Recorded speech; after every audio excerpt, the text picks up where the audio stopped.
Assalamualaikum warahmatullahi wabarakatuh. Waalaikumsalam warahmatullahi wabarakatuh. Pagi anak-anak. Baik. Sehat semua? Sehat. Alhamdulillah.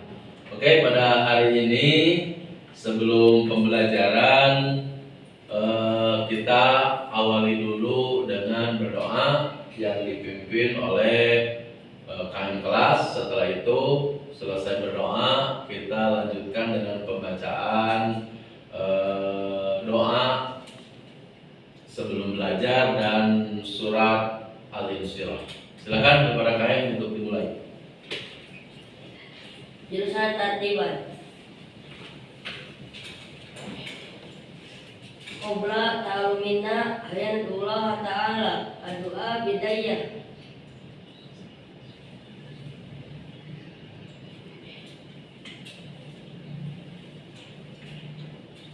Faya sajatan wassalaman. Assalamualaikum warahmatullahi wabarakatuh. Waalaikumsalam warahmatullahi wabarakatuh. Oke, sebelum dilanjut, Bapak bisa dulu ya. Elvina Erianti, Bunga Isnaini, Amel Fazria, Syafa Delia, Sefina Rahmadani, Nashifa Farsaef, Kesha Kirana Putri, Nazwa, Muhammad Riki, Reja Maulana, Teddy Abdul Haq Tohiri, Indra Maulana, Nurul Iqbal, Khairul Falah, Andika Alfiansyah, Firja Jinni. Hadir. Oke, alhamdulillah.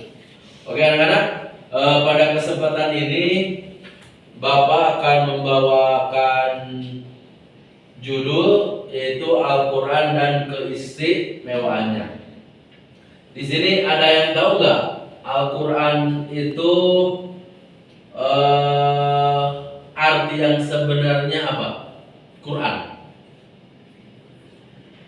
Ada yang tahu?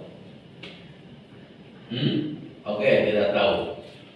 Quran itu berasal dari kata qara'a, yaqra'u, atau lebih dikenal dengan kita dalam surat Al-Alaq itu. Silakan. A'udzu billahi minasyaitonir rajim. Bismillahirrahmanirrahim. Iqra bismi rabbikal ladzi khalaq. Khalaqal insana min 'alaq. Iqra wa rabbukal akram. Alladzi 'allama bil qalam. 'Allamal insana ma lam ya'lam. Oke, itu adalah permulaan diturunkannya wahyu oleh Allah Subhanahu wa taala kepada Nabi Muhammad sallallahu alaihi wasallam ketika di Gua Hira. Lalu, apa keistimewaan dari Al-Qur'an? Kalau kita tahu bahwa mujizat Nabi yang terbesar adalah diberikannya Al-Qur'an oleh Allah Subhanahu wa taala. Maka ada mujizat Nabi itu selain Al-Quran. Yang pertama, Nabi bisa membelah bulan. Jadi bulan di atas lalu dibelahnya, lalu bulan itu terbelah dua. Nah, salah satu mujizat yang paling besar di antara mujizat Nabi Muhammad SAW adalah dengan diturunkannya Al-Quran. Lalu bagaimana sejarah diturunkan Al-Quran? Satu, Al-Quran, Allah Subhanahu wa taala diturunkan kepada Al-Quran itu dalam jangka waktu kurang lebih 23 tahun. Ada yang termasuk surat Madaniyah, ditandai dengan panjang surat-suratnya. Contoh Al-Baqarah, kemudian An-Nisa, dan surat yang panjang-panjang lagi. Ada lagi yang disebut dengan Makkiyah.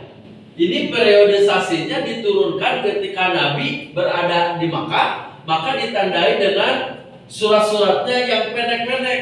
Ada Madaniyah, Al-Quran diturunkan oleh Allah melalui malaikat Jibril ketika Nabi di Madinah, dan ada periodisasi ayat Makkiyah, yaitu ketika Nabi sedang berada di Mekah.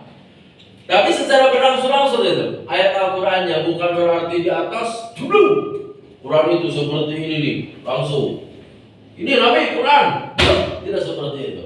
Tapi ketika ada permasalahan, maka datanglah wahyu dari Allah Subhanahu wa taala kepada malaikat Jibril, ini loh Nabi ayatnya, ini loh Nabi ayatnya. Makanya di sini Al-Quran dan keistimewaannya disebut bahwa Al-Quran istimewa adalah Al-Quran itu satu, orang yang membaca Al-Quran, kedua, orang yang mendengarkan Al-Quran sama-sama mendapat pahala ganjarannya.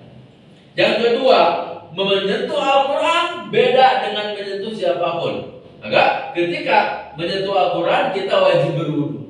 Kalau tidak berwudu, maka berdosalah orang yang menyentuh Al-Quran. Kenapa? Karena Al-Quran itu berisi kalam-kalam Allah Subhanahu wa taala. Kemudian kapan Al-Quran diturunkannya? Adalah pada tanggal 17 Ramadan. 17 Ramadan. Ini diturunkannya ketika Nabi sedang ujlah atau menyendiri di Gua Hira. Jadi kan Nabi itu kalau ada masalah itu ujlah, pergi ke tempat yang kosong, pergi ke tempat yang tidak ada suara. Kalau bahasa kita adalah healing jalan-jalan. Kalau ke Gua Hira, kalau ke Pamijahan itu bukan healing tapi ziarah. Healing itu kemana? Ya kalau sekarang bisa ke Pangandaran atau ke Ciparai melihat kereta kuda. Ya bukan itu.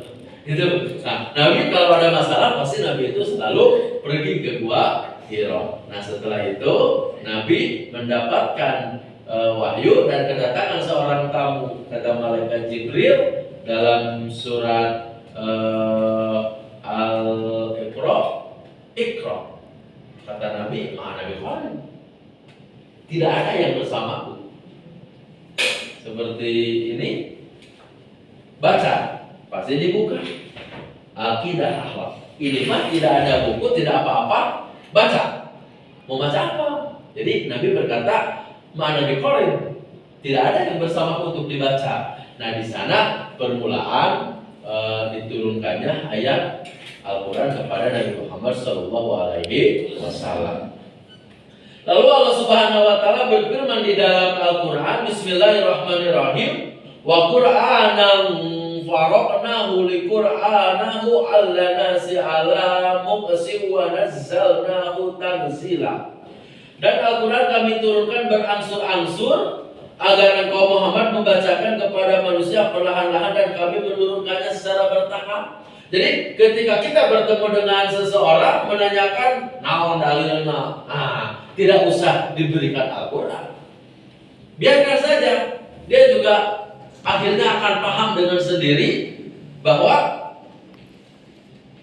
mujizat Al-Quran itu seperti itu. Dulu ada adiknya dari Umar bin Khattab, yaitu Siti Fatimah.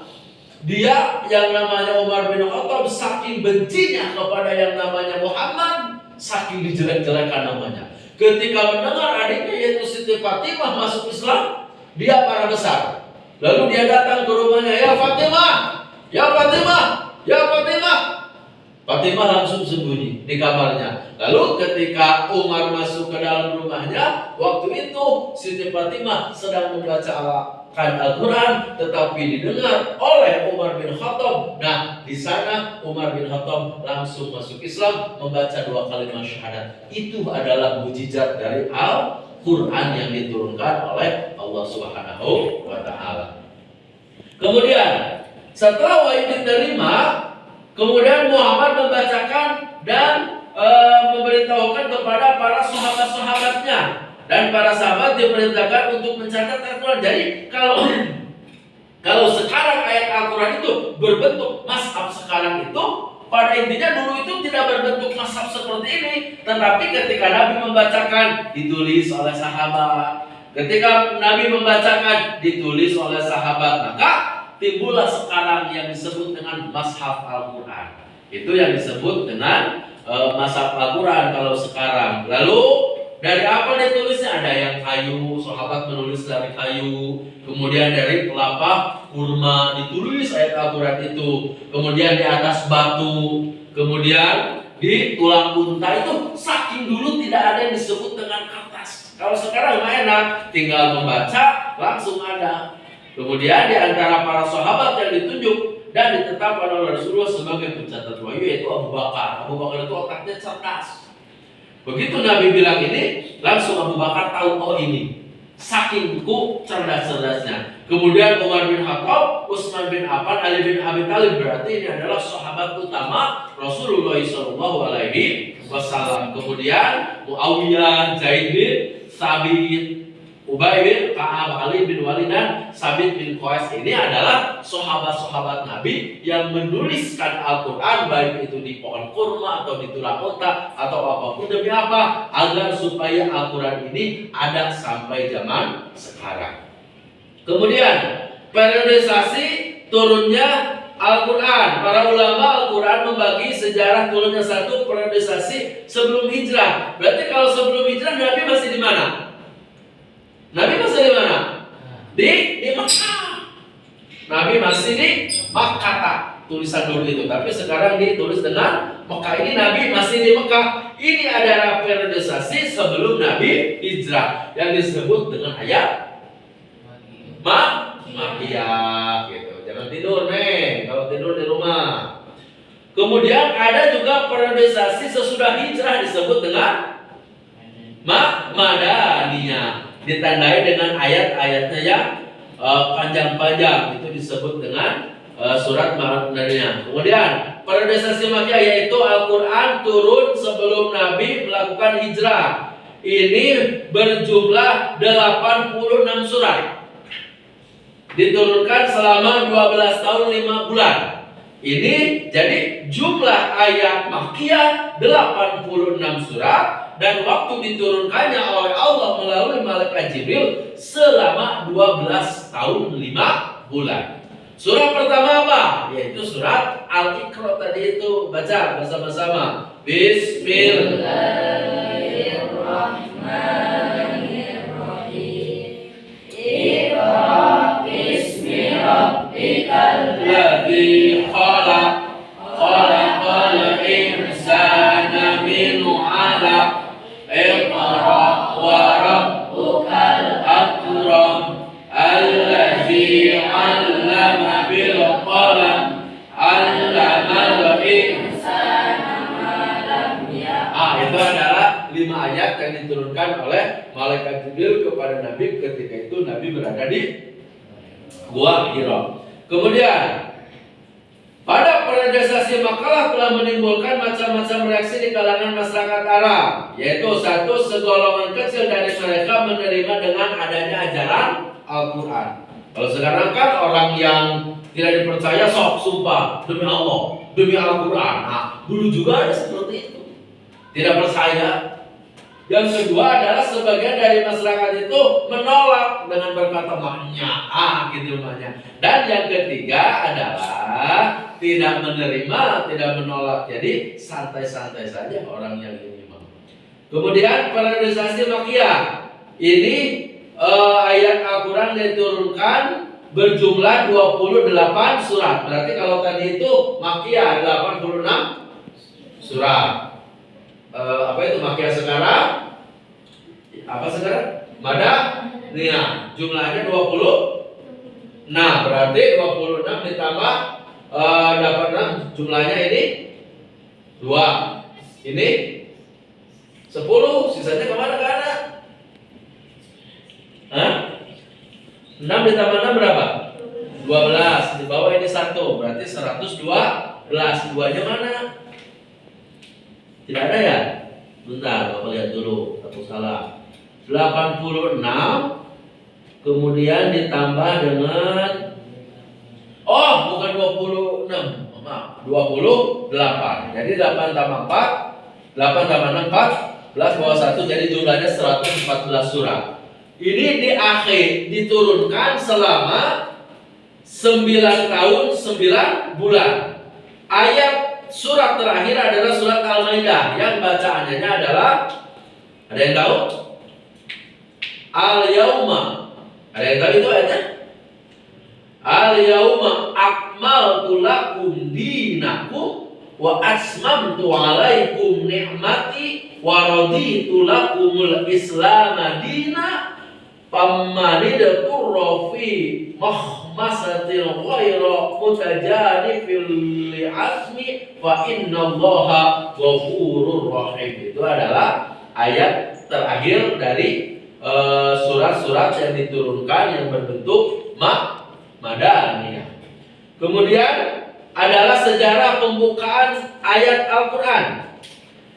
Adapun sejarahnya adalah pada masa itu diturunkan ayat demi ayat. Jadi tidak langsung surat per surat. Nah, setelah dijadikan oleh sahabat ditulis dalam Al-Quran, dalam yang tadi itu korma, tulang onta, makalah disusun, diperintahkan, susunlah para sahabat agar Al-Quran ini menjadi satu mazhab. Maka kita juga sekarang ketika sekolah atau ketika ngaji itu harus melogat dan harus menulis untuk apa? Agar ada bukti. Kenapa? Karena Rasulullah SAW pernah berkata, bahkan Imam Ghazali juga, siapa yang menulis tinta di atas kitab sedangkan dia mengaji, maka tinta itu akan menjadi saksi nanti di yaumil kiamah seperti bersaksinya darah para syuhada yang menetes di medan perang. Hanya kita kalau melogat aja, biarkan apa itu tulisannya jelek, biarkan apapun itu, yang penting kita melogat. Kemudian sesudah Rasulullah wafat, Ali bin Thalib di rumahnya menghimpun Al-Quran. Jadi ketika Rasulullah meninggal, Ali bin Abi Thalib itu menghimpun Al-Quran, dikumpulkan Al-Quran sebanyak-banyaknya. Ada yang mulai jadi Al-Quran itu jumlahnya 114 surat. Kemudian ayatnya berapa? 6.666 ayat. Kemudian berjumlah dari 30 juz, 114 surat. Nah, ini adalah kandungan dari ayat Al-Quran yang ada di dalam Al-Quran yang kita baca sampai saat ini. Kemudian Al-Quran juga mempunyai nama-nama yang cukup banyak, di antara Alkitab, Katabun, tulisan, Al-Furqan, pembeda dengan kitab-kitab yang lainnya, baik itu Taurat, Zabur ataupun Suhuf. Kemudian Az-Zikra, nama Al-Quran itu sebagai apa? Sebagai pengingat atau sebagai kita agar ingat kepada Allah. Dan juga nama Al-Quran adalah Al-Huda, petunjuk bagi siapapun. Jadi ketika kita ada masalah, silahkan baca Al-Quran. An-Nur, cahaya. Setelah An-Nur cahaya ada Al-Bayyinah. Al-Bayyinah itu adalah pembeda. Kemudian kelebihan kitab suci Al-Quran daripada kitab suci yang lain adalah sebagai berikut. 1. Segi keaslian selama 14 abad. Berarti 14 abad itu berapa tahun? 1400 tahun, karena satu abadnya adalah 100 tahun. Berarti 14 abad itu 14 dikali 100, jadi 1400 tahun. Ini Al-Quran masih ada dan tidak mengalami perubahan sedikit pun. Jika ada yang merubah sedikit pun Al-Quran, maka orang yang mempelajari ilmu Arab akan mengetahuinya. Contoh seperti wadduha, itu kan bacanya wadduha, tetapi ada qori yang mengatakan wadduha. Itu boleh nggak bacanya? Kalau tahu ilmunya silakan bro, bisa dibaca wadduha. Kalau tidak tahu ilmunya ya sudah wadduha aja. Kalau qori-qori kan itu wadduha, ada yang seperti itu tidak jadi masalah sebenarnya, asal tahu ilmunya. Kemudian segi kandungan Al-Quran, salah satu kandungannya adalah kitab suci ini adalah kandungannya lengkap, menjawab seluruh problematika seperti masalah perempuan, masalah ubudiyah, masalah akhlak, masalah jinayah, masalah waris semuanya ada di dalam Al-Quran. Makanya Bapak bilang kepada kalian, jika kalian ingin jadi hafid, Bapak sarankan carilah pesantren hafid itu yang bacaan Al-Quran itu nyambung sanadnya kepada Rasulullah SAW. Banyak orang yang menyekolahkan anaknya ke rumah tahfiz 10 juta, 20 juta, wah dibayar. Itu ketika di wisuda hafal 30 juz. Tetapi pas beres di wisuda pulang ke rumahnya yang 30 juz itu hilang entah kemana. Kenapa? Karena sanad Al-Qur'annya, tahfiznya tidak nyambung kepada Rasulullah SAW. Kalau nyambung maka tidak akan yang terjadi orang lupa terhadap Al-Quran. Kemudian dari segi misi yang diemban adalah berlaku hanya untuk umat tertentu. Al-Quran ini bukan hanya umat dahulu, tetapi umat sekarang dan umat yang akan datang. Inilah yang disebut dengan Al-Quran yang harus kita ketahui, baik itu dari segi keistimewaannya, kapan Al-Quran itu diturunkan, bagaimana periodisasi Mekah dan Madaniyahnya, berapa jumlah ayat Al-Qurannya, berapa jumlah juznya, berapa jumlah suratnya. Nah, dengan demikian kita akan timbul kecintaan kita kepada Al-Quran, dan setelah itu kita termasuk orang-orang yang akan diselamatkan karena berkahnya Al-Quran. Amin ya Allah ya Rabbal Alamin. Makanya setelah membaca Al-Quran kan ada doanya. Ayo sama-sama. Allahumma rahamna bil Quran waj'alhu lana imaman wa nuran wa hudan wa rahmatan. Allahumma dzakirna minhum ma nasina wa alimna minhum ma jahilna warzuqna tilawatahu ana al-laili wa adrah wan nahar waj'alhu lana hujjatan ya rabbal alamin. Al-Fatihah.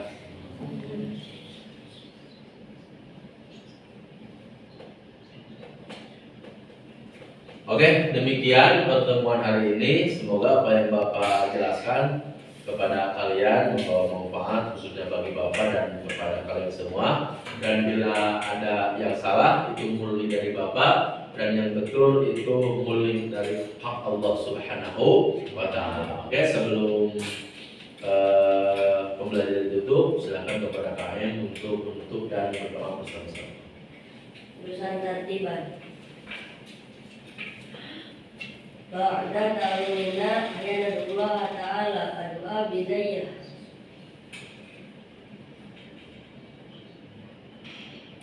Ayatan wassalaman. Assalamualaikum warahmatullahi wabarakatuh. Waalaikumsalam warahmatullahi wabarakatuh. Silakan.